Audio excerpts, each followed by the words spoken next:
सांवली बहू। शिल्पा है तो सांवली लेकिन बहुत ही टैलेंटेड। लेकिन कहते हैं ना, शादी के लिए तो लंबी और गोरी होनी चाहिए। शिल्पा, ये रिश्ता भी हाथ से गया। अरे कितनी बार कहा वो गोरी होने वाली क्रीम लगाया कर, लेकिन नहीं, किताब से सर खपाने से फुर्सत मिले तब ना। तू ही क्यों नहीं इसके लिए उपटन तैयार कर देती? शर्मा जी की बेटी का कम रेट में कितना अच्छा रिश्ता हुआ है। इसकी तो उम्र के साथ ही लड़के वालों की डिमांड भी बढ़ी जा रही है। शिल्पा को ये बातें अब बुरी नहीं लगती थी, लगे भी क्यों, बचपन से सुन जो रही थी वो ये सब कुछ। उसके लिए ये तो मात्र एक कान से सुनना और दूसरे कान से निकाल देने वाली बात थी। फिर एक रोज, पापा मेरी नौकरी लग गई है। वाह, अच्छा, कहाँ बेटा? न्यूज़ चैनल में पापा, खबरों को लिखना होगा। हाँ, वैसे भी तेरे जैसी सांवली शक्ल की लड़की को कौन पर्दे पर आने देगा, क्यों? चल, 4 पैसे कमाने लायक हुई है तो लड़के वालों को बोल देंगे कि कमाती भी है, फिर शायद कोई कर ले शादी। हाँ सही कह रहे हैं। वैसे बेटा कल शाम को एक लड़का और आने वाला है, उसे भी देख लेना। शिल्पा को इस बार गुस्सा आ जाता है। अच्छे न्यूज़ चैनल में नौकरी लगने की खुशी भी माँ पापा के चेहरे पर नहीं दिखती। अगले रोज ऑफिस से शिल्पा घर आती है तो सामने बैठा होता है हिमांशु। हिमांशु शिल्पा को देखता है तो पहली नजर में तो वो उसे पसंद नहीं आती, लेकिन फिर भी फॉर्मेलिटी तो करनी थी। हाँ, ओके, तो क्या शौक है तुम्हारे और खाने में क्या क्या बना लेती हो? मुझे पढ़ने लिखने का शौक है, खाना बनाना नहीं आता, बिल्कुल भी नहीं आता। पर फिर भी क्योंकि ये रिवाज है कि बहू को खाना बनाना होता है तो थोड़ा बहुत बना लूंगी, लेकिन उतना ही वक्त किचन को दे पाऊंगी जितने में मेरा काम, मेरी नौकरी सफर ना हो। बाकी भूख तो तुमको भी लगती होगी, तो खाना बनाने की जिम्मेदारी दोनों की ही होगी, है ना? शिल्पा बोले जा रही थी। अब तक जिन लड़कियों से हिमांशु मिला था, शिल्पा उन सब से अलग थी। वो ऐसी ही तो लड़की चाहता था। शिल्पा से बात करने के बाद, ठीक है, फिर शादी 2 महीने बाद करेंगे। वो क्या है ना, खाना बनाना भी तो सीखना होगा ना। मुझे मंजूर है। शिल्पा को भी हिमांशु अच्छा लगने लगता है। दोनों की शादी हो जाती है, लेकिन शादी के बाद से ही हिमांशु का परिवार शिल्पा के रंग को लेकर कई बातें बनाता।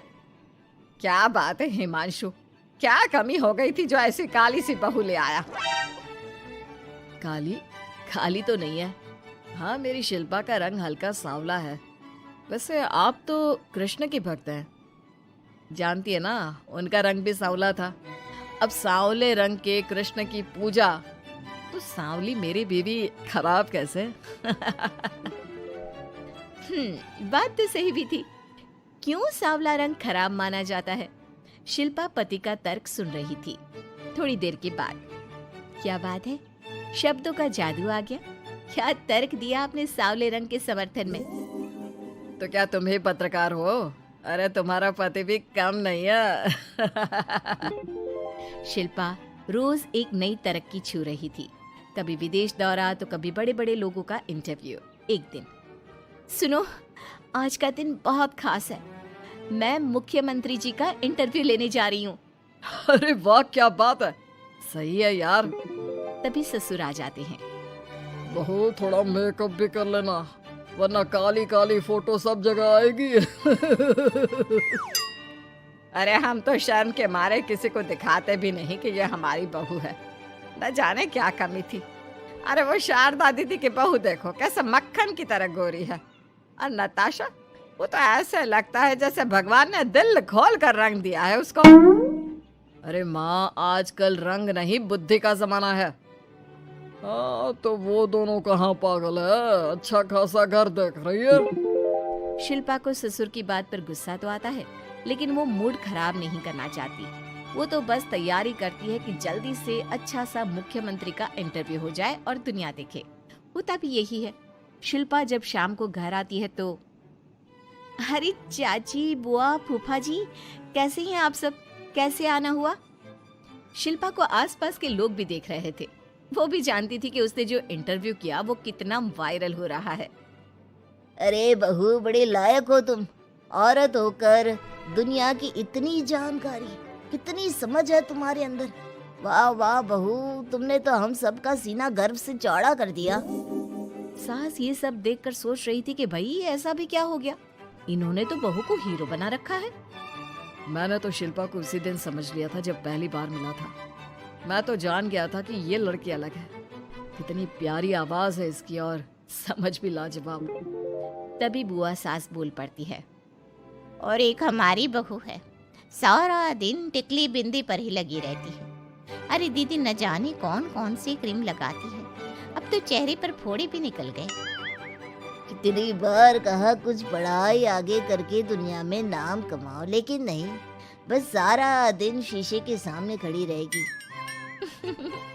कोई बात नहीं फूफा जी, वो भी किसी की पसंद हो सकती है। हम लोगों का क्या, एक काम अच्छा कर दिया तो पूछ लिए गए, नहीं तो जमाना तो गोरी सूरत की ही तारीफ करता है।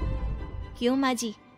हाँ हाँ, वो क्या है ना, मैं जरा पानी लेकर आती हूँ, तू बैठ बहू। हाँ हाँ बहू, तू तो बैठ।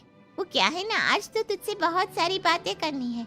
ये बता, कैसे दिखते हैं मुख्यमंत्री जी सामने से? जैसे टीवी में दिखते हैं वैसे ही दिखते हैं क्या? आए दिन लोग शिल्पा से मिलने आते, उसे अपने स्कूल या दूसरी जगह पर चीफ गेस्ट बनाते। ये सब देखकर पति तो खुश होता, लेकिन सुंदर बहू का सपना सास की आंख से उतर ही नहीं रहा था। फिर एक रोज, शिल्पा, पापा कहाँ है? माँ जमीन पर गिरी पड़ी है, वो बेहोश हो गई है। शिल्पा की सास को गंभीर बीमारी हो जाती है और फिर आप लोग अपनी माँ की किसी बात को मना ना करना, उनका दिल कमज़ोर हो चुका है। दिल में कोई बात लगेगी तो उनके हार्ट अटैक आने के चांसेस हैं, तो समझ रहे हैं ना। कुछ दिनों में ठीक होकर सास घर आ जाती है और फिर एक दिन, देख बेटा, मैं मरने से पहले एक सुंदर बहू का चेहरा देखना चाहती हूँ। अरे मैं नहीं चाहती कि तू इस काली कलूटी के साथ रहे, छोड़ दे इसे। अरे कल को तेरे बच्चे भी ऐसे काले पीले पैदा होंगे और फिर हमारा खानदान देखने लायक नहीं होगा। शिल्पा सुन रही थी, वो परेशान हो रही थी। वो सोचती है कि एक बार वो अपने पति से बात करके देखेगी। सुनिए ना, मुझे आपसे बात करनी है। मुझे भी शिल्पा, मैं माँ के बिना नहीं रह पाऊंगा, तुम समझ रही हो ना। शिल्पा को दुख होता है, लेकिन वो क्या करती। वो हिमांशु को तलाक देने का सोच लेती है और फिर शिल्पा, माँ की हालत फिर खराब हो रही है, क्या करूं? माँ को सबसे बड़े अस्पताल में भर्ती करना होगा। लेकिन वहां तो बेड के लिए बड़ी बड़ी सिफारिश करनी पड़ती है। हाय रे, मेरा मन आता है, मैं मर न जाऊं, मुझे बचा ले बहू। शिल्पा को हैरानी होती है कि वो करे तो क्या करे। पर माँ जी, मैं कैसे? बेटा, मुख्यमंत्री जी से बात कर ले, उनसे बड़ी सिफारिश किसकी हो सकती है? तू बोलेगी तो शायद तेरी सास की जिंदगी बच जाएगी। शिल्पा सिफारिश से सास को बड़े अस्पताल में भर्ती करवा देती है, जहां लंबे समय बाद सास ठीक होती है। लेकिन इस बीच एक दिन भी शिल्पा उन्हें देखने नहीं जाती। सास जब घर आती है तो एक सुंदर सी लड़की उनका स्वागत करती है। ये कौन है और शिल्पा कहाँ है? मुझे तो मेरी बहू ही चाहिए। माँ, कैसी बात कर रही हो? तुमने कहा था ना कि शिल्पा काली है और तुम्हें काली बहू नहीं चाहिए। ये रीना है, तुम्हारी बहू। नहीं नहीं, मुझे माफ कर दो, मुझे तो मेरी शिल्पा बहू ही चाहिए। उसी के कारण आज मेरी जान बची है। मैं नहीं समझ पाई कि सुंदर शक्ल से ज्यादा सुंदर दिल और आचरण होना चाहिए। लेकिन अब क्या, अब तो देर हो चुकी थी। हिमांशु भी जानता था कि आत्मसम्मान वाली शिल्पा अब उसकी जिंदगी में वापस नहीं आएगी। अब तो शिल्पा को वे लोग बड़े बड़े चैनल की स्क्रीन पर देखते और अफसोस करते। शिल्पा चाहती तो कभी तुम्हारे लिए सिफारिश नहीं करती। अब तो आसपास के लोग भी घर नहीं आते। लोगों को लगता है कि शिल्पा ने हम लोगों को छोड़ा क्योंकि हम उसके लायक नहीं थे। सही बोल रही है माँ, हम ही तो उसके लायक नहीं थे। शिल्पा जैसी समझदार, पढ़ी लिखी, दुनिया की समझ रखने वाली लड़की को मैंने छोड़ा, सिर्फ आपके कहने पर। अब ये गोरी लड़की आपकी बहू हो सकती है, लेकिन मेरी बीवी कभी नहीं। हिमांशु वहां से चला जाता है।